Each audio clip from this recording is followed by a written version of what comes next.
โอเคมื้อนี้สิเฮ็ดอ้วหัวสิไข่ให้เบิ่งเพราะว่าอยู่ในหนังสืออธิบายละเอียดแล้วแต่ว่าหลายคนที่บ่เคยเฮ็ดก็อาจจะเฮ็ดบ่เป็นเนาะมื้อนี้สิเฮ็ดให้เบิ่งที่ทุกอย่างเลยโอเคเฮาทุบหัวสิไข่แต่เฮาทุบค่อยๆให้มันแตกให้มันนุ่มนิดนึงแบบนี้ฮอดนี้ทุบนี้มาฮอดนี้โอเคแล้วบัดนี้เฮามีดที่ซ้ายเฮาบ่ต้องเอามีดคมเด้อแต่ว่าเอาปลายแหลมถ้ามีดคมหัวสิไข่เฮาสิขาดโอเคปักเข้าจับเลยกึ่งมือปักเข้าไปเลย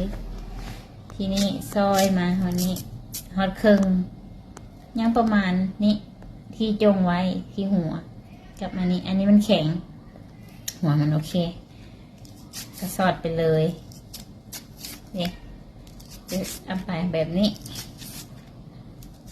แต่เฮาบ่ให้หัวสิไข่เฮาขาดถ้ามีดมันคมหัวสิไข่เฮาสิขาด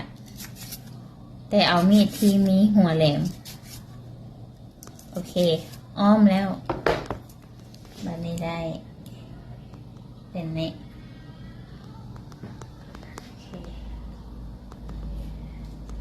อัวหัวสิไข่เนาะอันที่สองแต่หัวสิไข่เขาต้องเลือกเอาหัวใหญ่ๆแบบนี้เพราะว่าถ้าหัวน้อยมันสิเฮ็ดยากถ้าแบบนี้หัวน้อยหัวใหญ่ๆแบบนี้เวลาเราซอยแล้วมันก็งามโอเค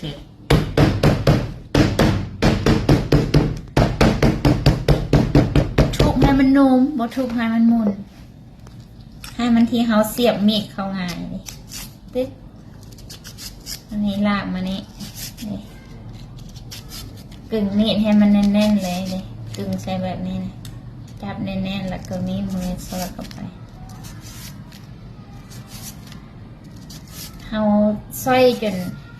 ให้มันอ้อมหัวสิไข่เลยนี่เรียบร้อยจับเอาหมูเข้าไปในนี่ได้เลยนี่โอเคอัวหัวสิไข่ใส่หมู